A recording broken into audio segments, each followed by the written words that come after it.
શેમાં બેઠા છે? સંતો સાથે પ્રીતિ કરીને બેઠા છે, એટલે એના આવી પ્રાર્થના કરતા આવડે છે. સર્વ સમયે રાજાની વાત કરી. રાજાએ ફરમાન કર્યું કે જેને જે વસ્તુ જોઈતી હોય હાથ અડાડે એ વસ્તુ એની.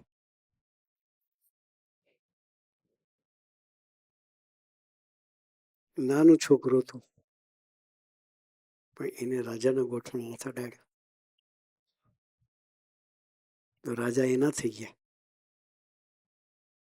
રાજા, વાત બહુ નાની છે પણ સૂક્ષ્મ છે.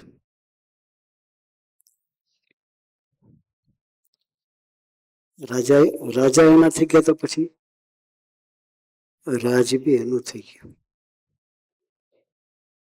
જેને જેનો આશરો એને એની લાજ. આપણે ભગવાનના આશરે જીવવું છે, ભગવાનના બળે જીવવું છે અને ભગવાનના થઈને જીવવું છે. સંસાર છોડવાની વાત નહીં કરતા અમે કોઈને સાધુ બનાવી નહીં દેવાના. ઘણા છીએ એમાં 60 સંતો છીએ, કોઈને સાધુ બનાવી દેવાના પણ સંસારમાં રહીને પણ નિર્લેપ જીવન જીવી શકાય છે. ભગવાનના થઈને જીવી શકાય, ભગવાનના બળે જીવી શકાય, ભગવાનના માથે પડીને જીવી શકાય. આપણે એવું જીવન જીવવું છે. એટલે યોગી મહારાજ કહેતા હતા કે અઠવાડિયે 1 કલાક સત્સંગ માટે કાઢવાનું. આજથી 70 વર્ષ પહેલા યોગીજી બોલ્યા હતા કે 20,000 રૂપિયાની આવક થતી હોય કલાકની, વર્ષની નહીં. એ વખતે તો વર્ષની નહોતી. 70 વર્ષ પહેલા વર્ષની 20,000 નહોતી. 20,000 રૂપિયાની આવક થતી હોય એને જતી કરીને પણ અઠવાડિયે 1 કલાક સત્સંગ માટે કાઢવાનું.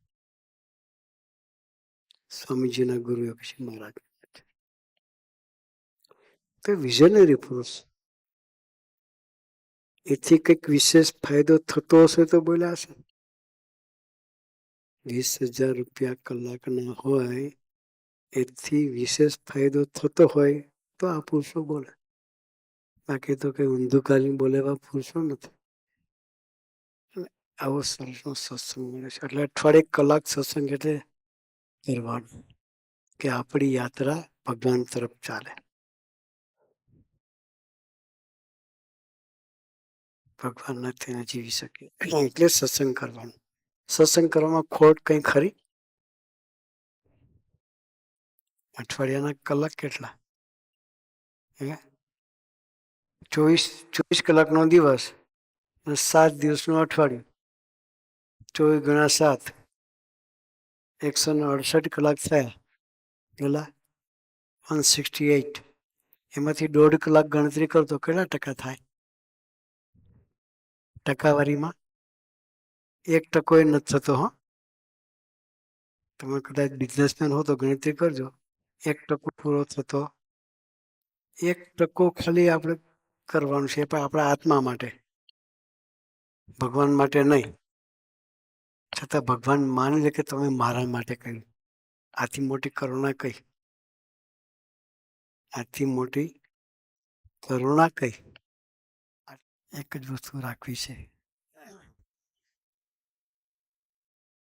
ભણવા આવ્યો તો સ્ટડી અને સત્સંગ, 2 સિવાય ત્રીજી કોઈ ચીજ રાખવી નથી.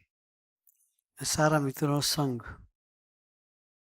સ્વામીજી દરેકને કહેતા કે મિત્ર હંમેશા સારા રાખવી. ચિંતન સ્વામી ગોષ્ઠીમાં વાત કરી. પેલો દીકરો બેચલર થયો પણ ધ્યેયની ક્લેરિટી નહોતી.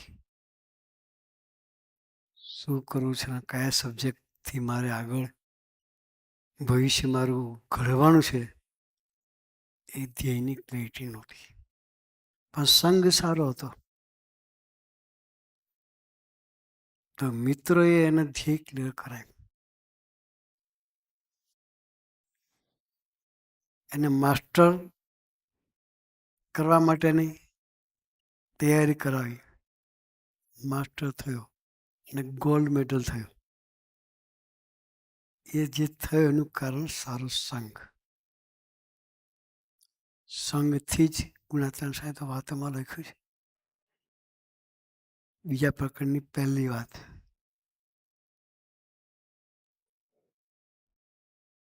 સંઘ શબ્દ 27 વખત લખ્યો છે. કેટલો? 22 કે 27 વખત છે. એક જ પેરેગ્રાફમાં સંઘ શબ્દનો ઉપયોગ 27 વખત કર્યો છે. જેવો સંઘ એવો રંગ લાગે.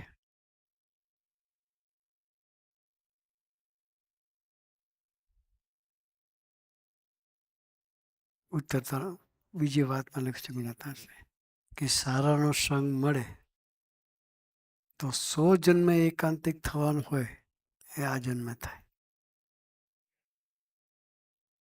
એકાંતિક એટલે એકને જ રાજી કરવાનું ધ્યેય. કેવળ તું રાજી થા એ ધ્યેયથી જીવે એને એકાંતિક કહેવાય. 100 જન્મે એવા ધ્યેયથી જીવવાનો હોય પણ જો સારો સંગ મળતો આના જે એમનું ધ્યેય ક્લિયર થઈ જાય.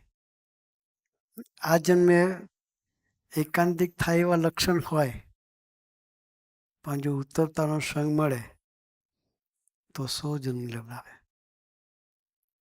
એટલું બધું ઇમ્પોર્ટન્સ સંઘમાં છે.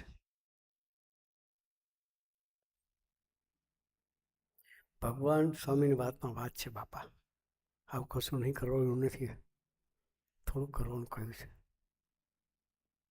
ભગવાન મળ્યા પછી કરવાનું એ છે જે જાણપણારૂપ દરવાજેરું સંગ ઓળખવો અને હઠમાં નિશાન ન રાખવું. આટલું જ કરવાનું.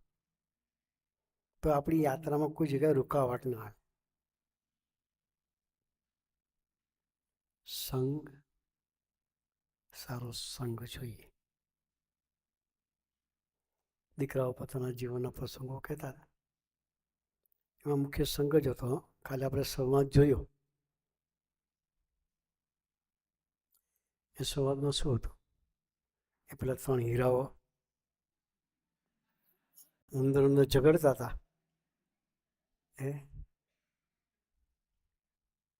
એને સારો સંગ નહોતો. પણ સંગ મળ્યા પછી નિયાલ થઈ ગયા ને. સારો સંગ જોઈએ. પેલો સંગ ઓળખવો. ભગવાન મળ્યા પછી કરવાનું એ છે જાણપણારૂપ દરવાજેરું. જાણપણારૂપ દરવાજો એટલે શું? આપણે અક્ષર યાત્રાની વાત ચાલે છે, બીજી કોઈ વાત નહીં ચાલતી અત્યારે.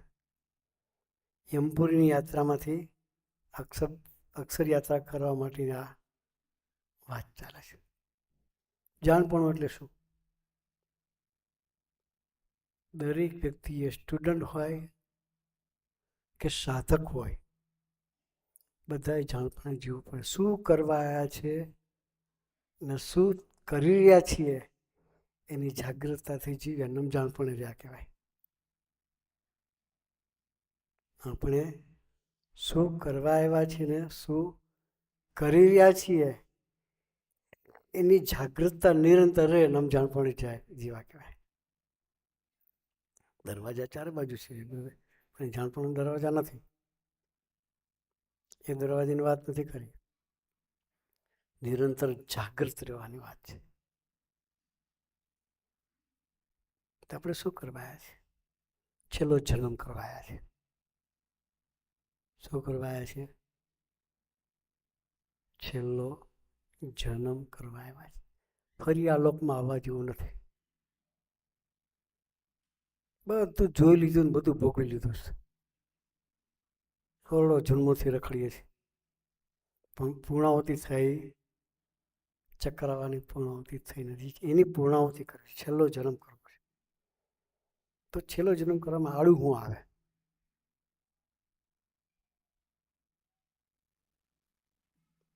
સ્વામીજી કહેતા હતા, અઠમાં નૈષા એવી વસ્તુ છે કે તમને જન્મ લેવડાવે. એટલે ગુણાત્મા વાતમાં કહે છે, આ જીવ સાધન તે શું કરશે? આ જીવ સાધન તે શું કરશે? આપણાથી કોઈ સાધન થાય એવું નથી.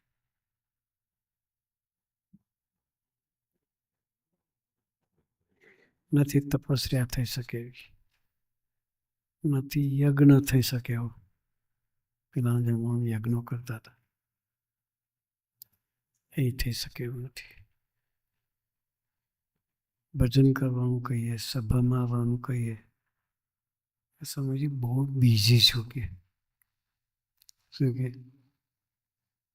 બહુ બીજી છું.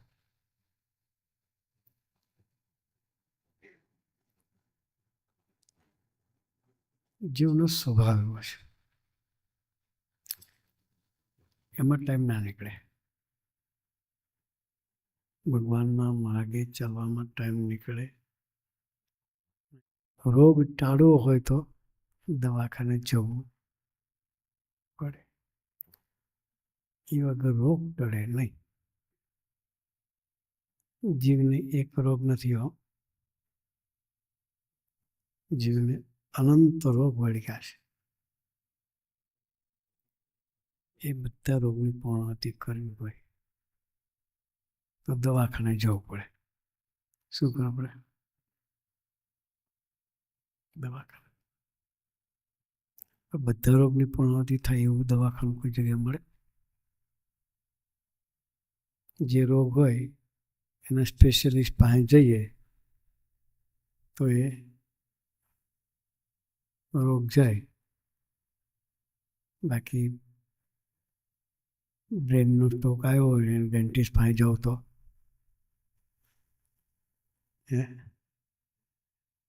કે હાર્ટમાં બ્લોકેજ નીકળ્યું, ડેન્ટિસ્ટને કહે યાર તું ડૉક્ટર થયું, મારા ક્લિયર કરી આલે. તો તારો દાંત દુખતો હોય તો કહેજે. શું કહે છે? તારો દાંત દુખતો હોય તો કહેજે. દરેક રોગના સ્પેશિયાલિસ્ટ હોય એની પાસે જવું પડે. એમ આત્મા પર પણ રોગ છે.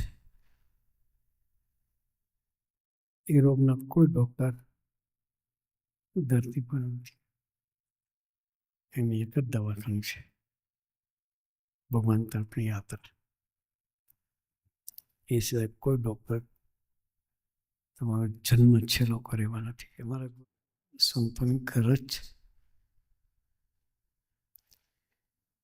એ ગરજુ થયા છે તો આપ થોડી ગરજ રાખવી છે, પોતા માટે, બીજા માટે નહીં. મારે સુખી થવું છે એટલી ગરજ આપણે રાખવી પડે. મારે સુખી થવું છે એટલી ગરજ રાખવાની. તો સુખ ક્યાં મળે? જ્યાં મળતું ત્યાં જવું પડે. તો એ નિશ્ચિંતા કે સાચું સુખ ક્યાં છે? 4 વસ્તુમાં છે. એક નિશ્ચિંતા, બીજી નિર્ભયતા, શુભ વિચાર ને ચિંતા રહિતનું જીવન. એ 4 વસ્તુ હોય એ નામ સાચું સુખ કહેવાય. એ મળે ક્યાં? હમણાં કેન્સરની વાત કરી કોઈ,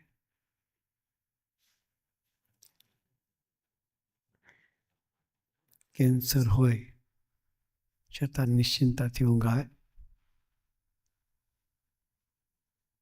કેન્સર એટલે કેન્સલ, ગયો. શું થાય? કેન્સર લ, પાછળ લ લાગી જાય, આર નીકળી જાય. થઈ જાય કે હું નહીં જીવવાનું.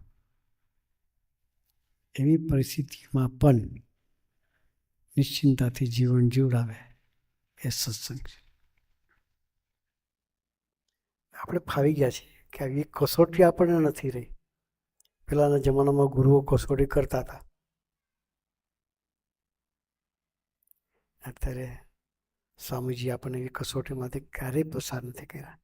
નિરંતર આપણું જતન કર્યું છે બધી રીતે. હસતા રમતા નોકરી કરતા પીઝા ખાતા ખાતા પણ અક્ષરયાત્રા થાય એ સાનુકૂળતા સ્વામી કરી આપી. આવી સરસની સાનુકૂળતાની વચ્ચે આપણને રાખ્યા છે. આવા સરસના સંતો, આવા સરસના કાર્યકર્તા મુક્તો એની સરસની ગોદ આપી છે. આવો સરસનો સમાજ, આત્મીય સમાજ જે એકબીજા માટે હુમાઈ જવા માટે તૈયાર છે, એવા સમાજની વચ્ચે રહી અને હસતા રમતા યાત્રા કરવાની તક આપણને આપી છે. તો આપણે સરસનો આવો યોગ અવસર આવ્યો છે કે હસતા રમતા આપણી યાત્રા અક્ષરયાત્રા થાય. તો આવા સરસના સુવર્ણ યુગમાં સ્વામી આપણે મૂક્યા છે. તો નિરંતર પોતા તરફ નજર રાખી શું કરવા આવ્યા છે અને શું થઈ રહ્યું છે એના જાણપણું રાખી અને નિરંતર આપણે જીવીએ અને આપણી યાત્રા અક્ષરયાત્રા ખરેખર અક્ષરયાત્રા બને એ માટે ગુરુએ આપણને સૌને ખૂબ ખૂબ ખૂબ બળબુદ્ધિની શક્તિ આપે. એ જ પ્રાર્થના. સહજાનંદ સ્વામી.